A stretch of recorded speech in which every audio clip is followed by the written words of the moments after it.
Guys, wait. Have you ever thought how Aadhaar authentication process works? Just wait for a few seconds and I will show you how I created my own Aadhaar authentication process. What it does is it takes iris images, face images and fingerprint images, combines all these three features and generates a feature vector, and this feature vector will be stored in a database. In the backend, what is happening is when you click your thumb onto the system, it will generate a vector which will be very vast, and it will compare that vector with the government data of yours which is verified at starting when you are registering for the ration card. And now it will compare. If both the vectors matches, then it says access granted. If it doesn't matches, it says access denied. That means you are not the correct user. When you are registering for authentication, you give your face and you give your thumb impressions to the government database. That's how enrolluser.py works. What I have given is I have given name Abhay and I have given face path as face.jpg, thumb.bmp and iris.bmp. This folder contains the face of me and the thumb impression and also the iris part I have given.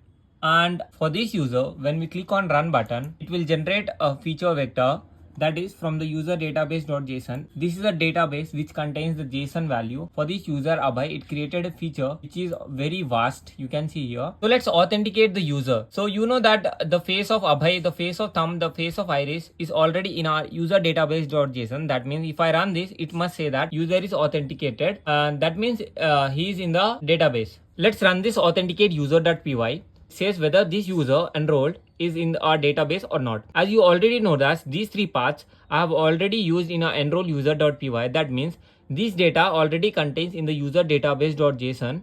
If I run this file, it must say that user is authenticated. After running this file, it says that comparing with Abhay, similarity says 100%. That means the user is already in the database of this user which I have gave these three values of these three images. It says that 100% match and access granted to Abhay. Suppose if I have given the same thumb impression, the same iris, but I have changed the face.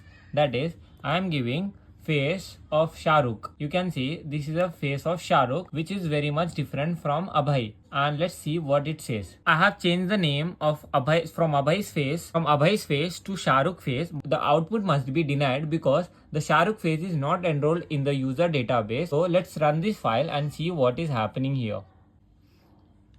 And it says comparing with Abhay. Means in the database it says 91% is similar, but it says access denied because no matching user found. So that's it for today's video. That's how government uses this type of algorithm to authenticate users for ration cards, for other authentications and etc. Thank you. Follow for more.